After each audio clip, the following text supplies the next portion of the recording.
ಒಂದು ಶಕ್ತಿ ನರೇಂದ್ರ ಮೋದಿಯವರ ಜೊತೆ ನಾವು ಕೈ ಜೋಡಿಸಿ ನಮ್ಮ ಅಳಿಲು ಸೇವೆಯನ್ನು NDA ಪರವಾಗಿ ಇವತ್ತೇನು ಸಲ್ಲಿಸ್ತಾ ಇದ್ದೇವೆ, ಆ ಶಕ್ತಿ ಇವತ್ತು ಈ ನಾಡಿನ ಅಭಿವೃದ್ಧಿಗೆ ಸಹಕಾರಿಯಾಗ್ತದೆ. ಆ ನಿಟ್ಟಿನಲ್ಲಿ 28ಕ್ಕೆ 28 ಸ್ಥಾನದಲ್ಲಿ BJP ಮತ್ತು JDSನ NDA ಅಭ್ಯರ್ಥಿಗಳನ್ನು ಗೆಲ್ಲಿಸಬೇಕು ಅಂತಕ್ಕಂಥದ್ದೇ ನಾಡಿನ ಜನತೆ ಮುಂದೆ ನನ್ನ ಸಂದೇಶ. ಹೇಳಿದ್ದಲ್ಲ ಬ್ರದರ್, ಮಂಡ್ಯದ ಮೀಟಿಂಗ್ ಆದ್ಮೇಲೆ ಹೇಳ್ತಾರೆ ಬ್ರದರ್. ಈಗ ಮಂಡ್ಯ ಶಾಸಕರು ಪ್ರಮುಖರದ್ದು ಒಂದು ಸಭೆ ಇವತ್ತು ಕರೆದಿದ್ದೇನೆ, ಕೋಲಾರದ್ದು ಕರೆದಿದ್ದೇನೆ. ಈಗ 4 ಗಂಟೆ 5 ಗಂಟೆ ಒಳಗೆ ನಿಮಗೆ ಸಂಪೂರ್ಣ ಮಾಹಿತಿ ಅಧಿಕೃತವಾಗಿ ಹೀಗೆ ನೀವು ಈಗಾಗಲೇ ಪ್ರಕಟ ಮಾಡ್ಕೊಂಡಿದ್ದೀರಿ, ಆ ಹೆಸರುಗಳು ಅಧಿಕೃತವಾಗಿ ನಿಮ್ಮ ಮುಂದೆ ಇಡುತ್ತೇನೆ. ಅಂದರೆ ಇವತ್ತು ನನ್ನ ಪಕ್ಷದ ಭವಿಷ್ಯ, ನನ್ನ ಪಕ್ಷದ ಒಂದು ಪ್ರಮುಖವಾದಂಥ ಹೃದಯದ ಭಾಗ ಜನತಾದಳದ್ದು. ಮೊಹಮ್ಮದ್ ಯಾಹಿಯಾ ಕುರಿ ಸಾಕಿ ವರ್ಷಕ್ಕೆ 40 ಲಕ್ಷ ಗಳಿಸ್ತಿದ್ದಾರೆ. ನೀವು ಕೂಡ ಅವರಿಂದ ಕಲಿಬೇಕಾ? ಅವ್ರ ಜೊತೆ ವಿಡಿಯೋ ಕಾಲ್ನಲ್ಲಿ ಮಾತಾಡಬೇಕಾ? ಈಗಲೇ ಫ್ರೀಡಮ್ ಆ್ಯಪ್ ಡೌನ್ಲೋಡ್ ಮಾಡಿ.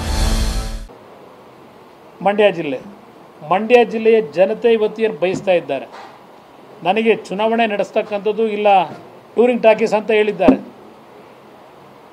ಟೂರಿಂಗ್ ಟಾಕೀಸನ್ನು ಇವತ್ತೇನು ಚರ್ಚೆ ಮಾಡ್ತಾರೆ, ಅವತ್ತು ಹಿಂದಿನ ಕಾಲ ಟೂರಿಂಗ್ ಟಾಕೀಸ್ಗಳು ಜೀವನ ಹೆಂಗಿತ್ತು ಅನ್ನೋದು ಗೊತ್ತಿದೆ ನನಗೆ.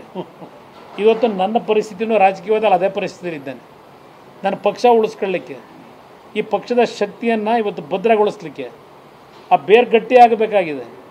ಹೊಸದಾಗಿ ಇವತ್ತು ಮಂಡ್ಯ ಜಿಲ್ಲೆಯ ಜನತೆ ಇವತ್ತು ಮತ್ತೆ ಪುನಃ ಈ ಪಕ್ಷಕ್ಕೆ ಶಕ್ತಿಯನ್ನು ತುಂಬಬೇಕು ಅಂತಕ್ಕಂಥ ದೃಷ್ಟಿಯಿಂದ ನೀನು ಬರಬೇಕು ಅಂತ ಏನು ನನಗೇನು ಆದೇಶ ನೀಡ್ತಾ ಇದ್ದಾರೆ. ಇವತ್ತು ಕಳೆದ ಚುನಾವಣೆ ಬಗ್ಗೆ ನಾನು ಚರ್ಚೆ ಮಾಡಲ್ಲ. ಕಳೆದ ಚುನಾವಣೆ ನಮಗೆ ನೈತಿಕವಾಗಿ ಸೋಲಲ್ಲ, ಅದು ನಿಮ್ಮ ಅಂಕಿಅಂಶಗಳ ಆಧಾರದ ಮೇಲೆ ನಮಗೆ ಸೋಲಾಗಿರ್ಬೋದು. ನೈತಿಕವಾಗಿ 2019 ಲೋಕಸಭೆಯಲ್ಲೂ ನಾವು ಗೆದ್ದಿದ್ದೇವೆ, ಅದು ನನ್ನಲ್ಲಿರ್ತಕ್ಕಂಥ ಆ ನಂಬಿಕೆ.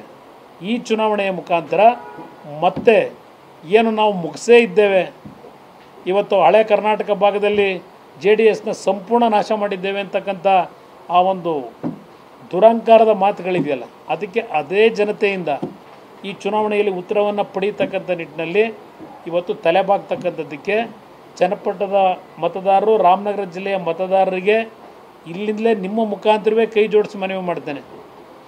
ನನ್ನ ಮೇಲೆ ಅಪನಂಬಿಕೆ ಇಟ್ಕೋಬೇಡಿ. ಜಿಲ್ಲೆಯನ್ನು ನಾನು ಬದುಕಿರೋವರೆಗೂ ಬಿಟ್ಕೊಡಲ್ಲ. ಜಿಲ್ಲೆಯ ಅಭಿವೃದ್ಧಿ ಏನು ಅಂತಕ್ಕಂಥ ಗೊತ್ತಿ ಹೇಳ್ತಾರೆ, ಏನೋ ಅಭಿವೃದ್ಧಿ ಮಾಡಿದ್ದೇವೆ ಅಂತ ಹೇಳಿ.